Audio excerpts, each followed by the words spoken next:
পৃথিবীতে যত নিয়ামত আমি আল্লাহ তাআলা তোকে দিয়েছি, এই নিয়ামতের বিনিময়ে একটি টাকাও আমাকে দিতে হবে না, কিন্তু যতদিন পৃথিবীতে বেঁচে থাকবি অতদিন পর্যন্ত তোর অক্সিজেনের এরকম অক্সিজেনটা নিজে কিনে ব্যবহার করবি।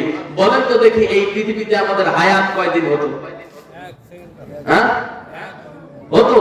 কিছু মানুষের ধন দৌলত আছে, জমি জমা আছে, এইগুলা বিক্রি করে হয়তো আইসিইউ থেকে অক্সিজেন নিয়ে বাঁচতে পারতো। কথা বলেন ঠিক কিনা?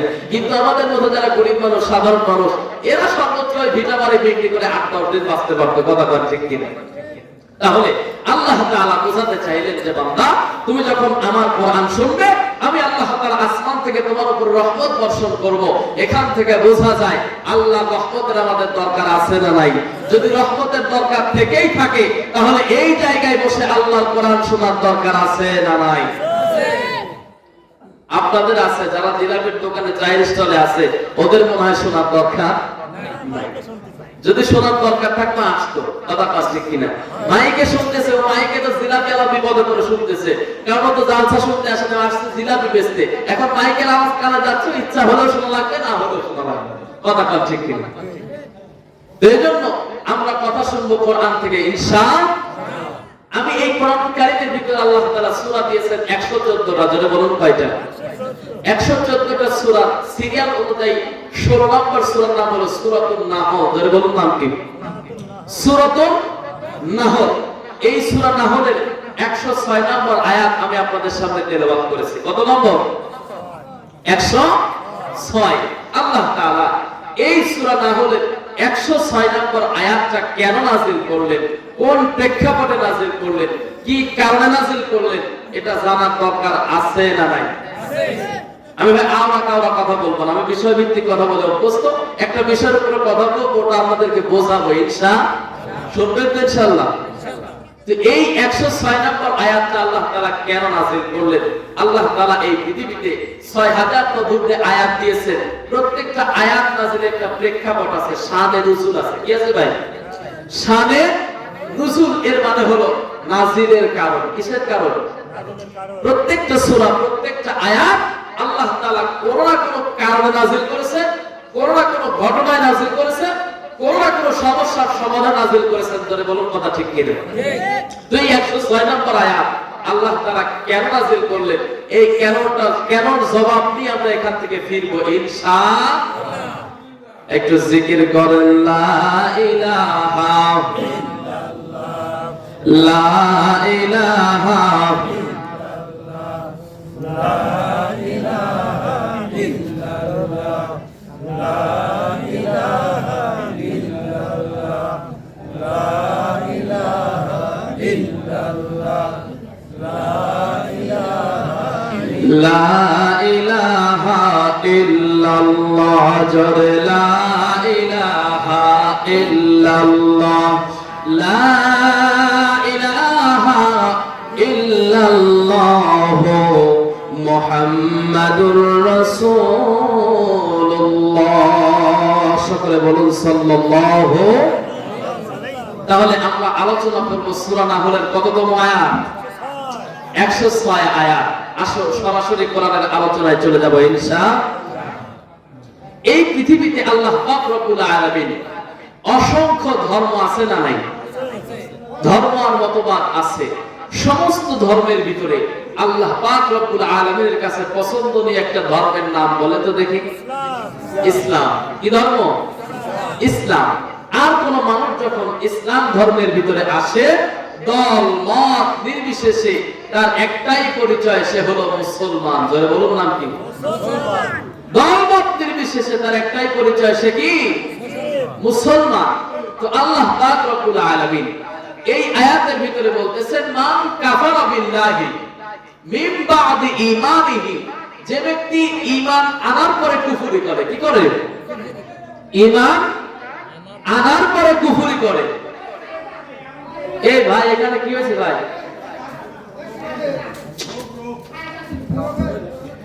আল্লাহ কি বলছেন? মান কাফারা বিল্লাহি মিন বাদিহি, যে ব্যক্তি ঈমান আনার পরে কুফরি করে।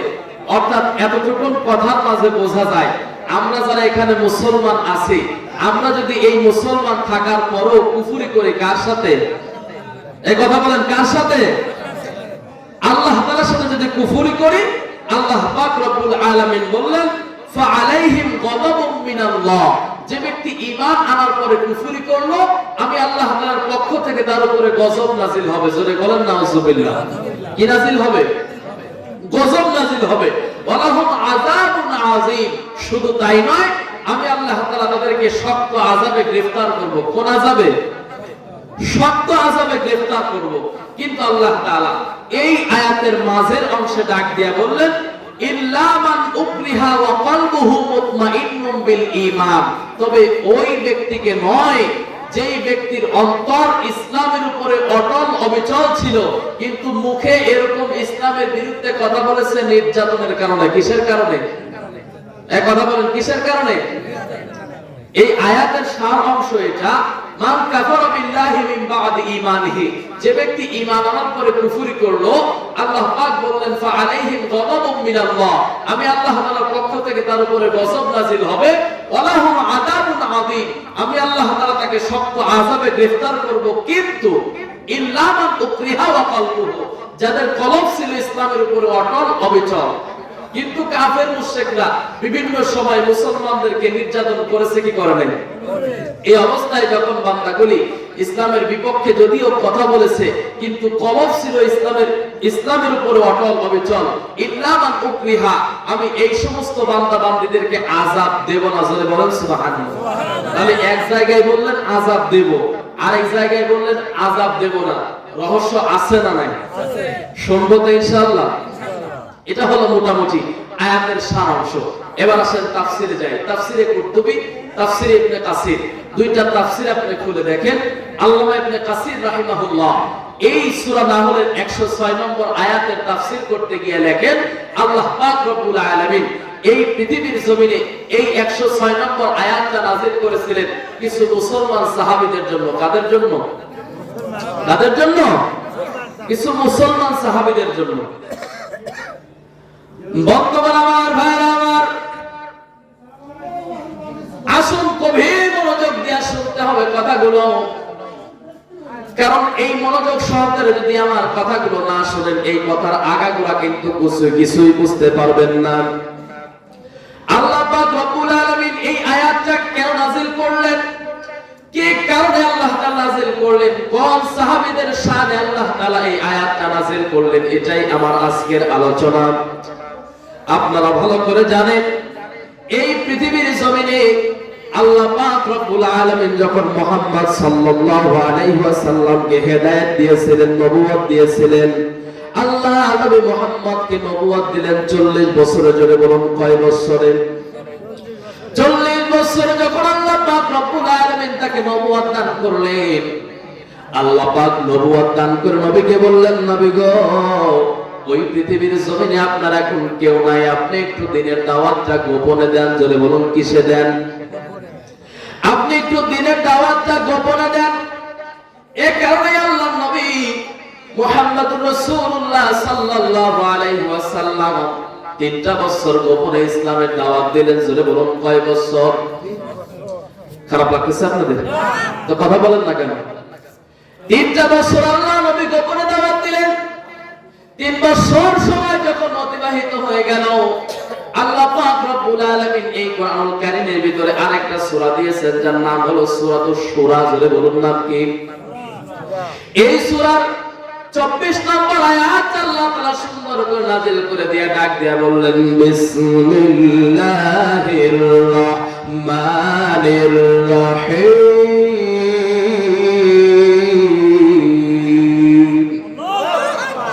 وأنذر عشيرتك الأقربين।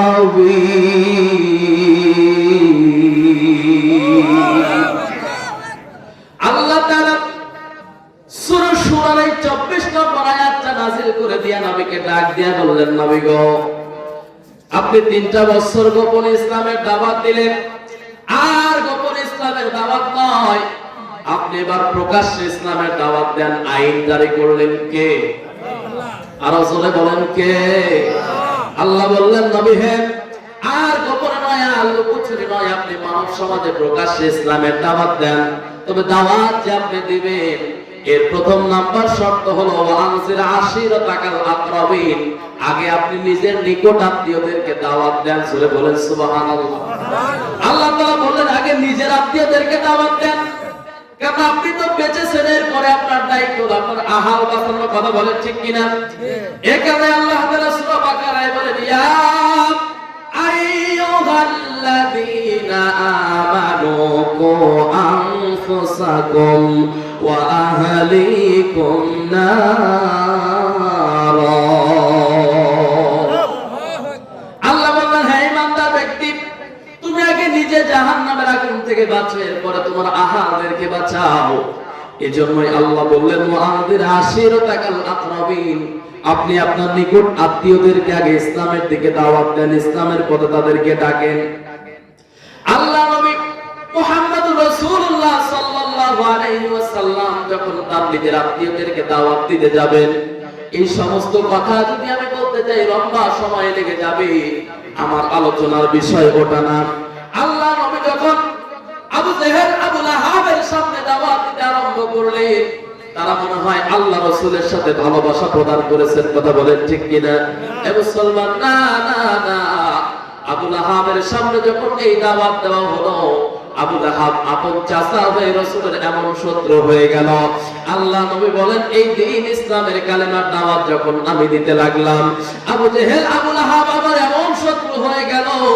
আমার বিবি যখন আমার আহলিয়া যখন রান্না করতে আরম্ভ করতো, আবু লাহাব আমার প্রতিবেশীকে চুক্তি করে রাখতো, আমার আহলিয়া যখন আখার ভিতরে চুলার ভিতরে রান্না করতে থাকতো, আর কাফের মুশরিকগুলা অপর প্রান্ত থেকে আবর্জনা আমার চুলায় ফিকে মারতো। জোরে বলুন নাউজুবিল্লাহ।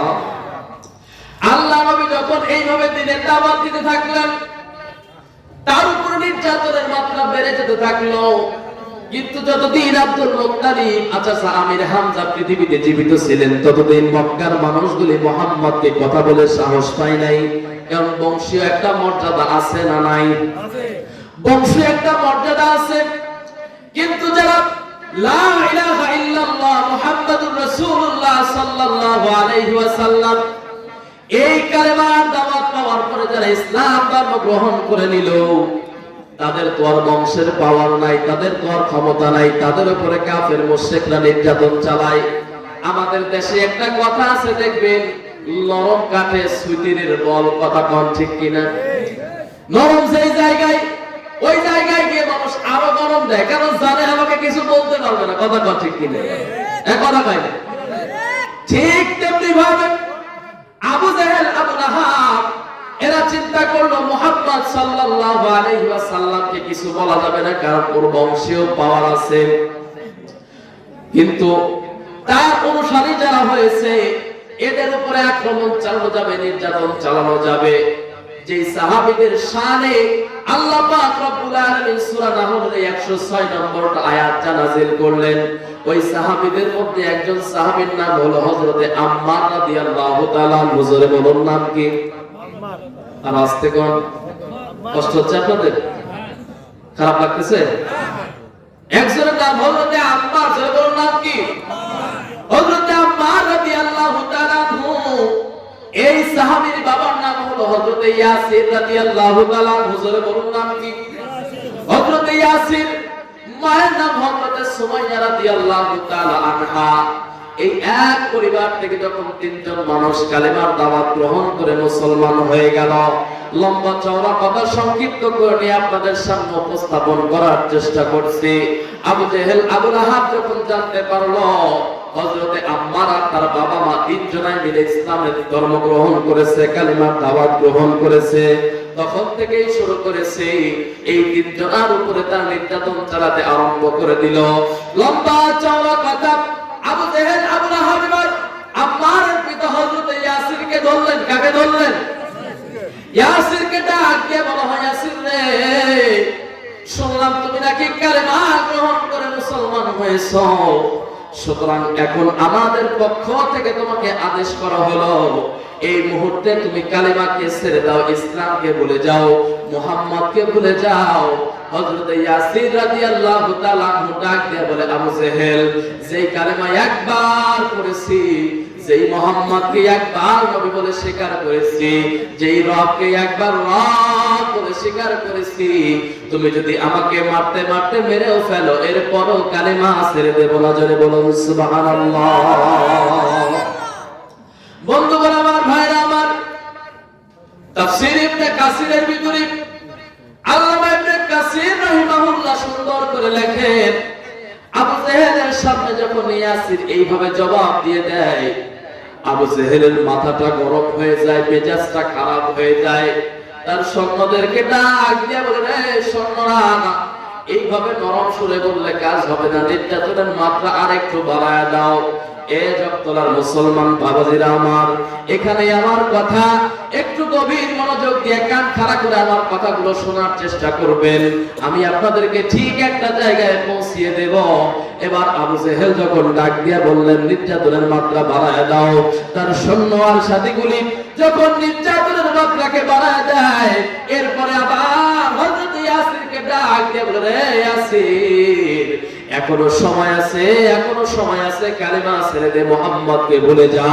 হযরত ইয়াসির ডাক দিয়ে বলে, না না না, জীবন দিয়েছেন যিনি, মওত দিবেন তিনি। যতদিন জীবন থাকবে ততদিন কালেমার জিকির করব। জোরে বলুন সুবহানাল্লাহ। বন্ধুগণ আমার, ভাইরা আমার, এই কথা যখন বললেন, এবার আবু জেহেলের মেজাজটা আরো গরম হয়ে গেল। এবার আরো মারাত্মক কথা আসতেছে। তাফসীরের কিতাবের ভিতরে লেখেন, আবু জেহেল তার সাথীদেরকে ডাক দিয়ে বললেন, আমার সাথীরা, এইভাবে বললে কাজ হবে না, তোমরা দুইটা ঘোড়া নিয়ে আসো। জোরে বলুন, কি নিয়ে আসো? এর ভাই, ও আমার সামনে বসা বাবাজিরা, আবু জেহেলের কথা শুনিয়া দুইটা ঘোড়া যখন নিয়ে আসা হলো, এবার দুইটা রশি আনার কথা বলা হলো। দুইটা ঘোড়ার দুইটা রশি যখন নিয়ে আসলো, আবু জেহেল ডাক দিয়া বলল, সাথীরা, আর